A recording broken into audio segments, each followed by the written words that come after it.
Okay, Toyota Fortuner. Tinalta namin ng battery. Yan. Pero, sabi ni boss, tinalta na namin ng battery. Pero dito, hinaan natin yung volume.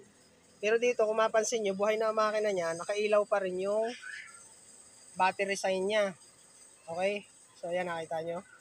So, dito, tinester namin yung battery namin bago na kinabit. Tinester namin ay, kita ba? 12.21. So, buhay na ang makina niyan, 12.21 pa rin. Dapat yan, pumapalo man lang sana ng 13.8.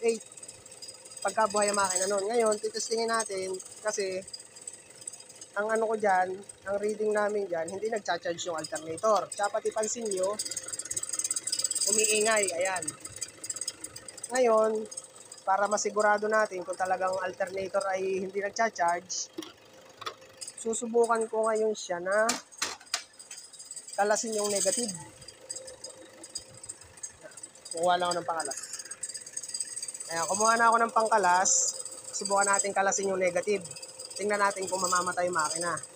Kasi yan, pwede rin natin ma-check yan na kung ang problema talaga ay alternator. Kapag kinalas natin ang negative, mamamatay ang makina. Ayan. Nakita nyo, namatay ang makina.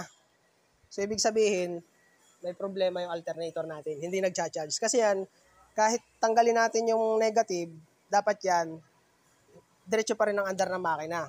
Dahil alternator na nagsusupply na dun sa makina, dun sa buong sasakyan,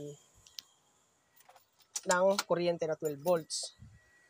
So, ayun. Ang problema niyan, boss, ay alternator. Kaya siguro umiingit din yung ating yung ating makina. Hindi ko sigurado kung baka doon sa alternator yung kanyang pulley. Nandito yun, sa part dito eh. Yan. Yun yung umiingit. Yun yung umiingay. So, yun. Tinester namin, hindi nagcha-charge yung alternator. Sinubukan kong tanggalin ang negative ng battery. Ay namatay ang makina. So, yun. Ganun ang pag-check kung alternator nga ba talaga ang problema. So, dito sa Fortuner, yun nga ang problema. Madadala niya yung bus sa nanggagawa ng alternator. Sa mekaniko, baka meron silang manggagawa ng alternator. Hindi ko kasi kabisado yan sa makina eh. So ayun, titisingin muna natin ulit. I-start. Sige boss, i-start mo ulit. Bago yung battery, kaya malakas yung makapag-start. Kaya lang, ito na ang uubusin ng ng power.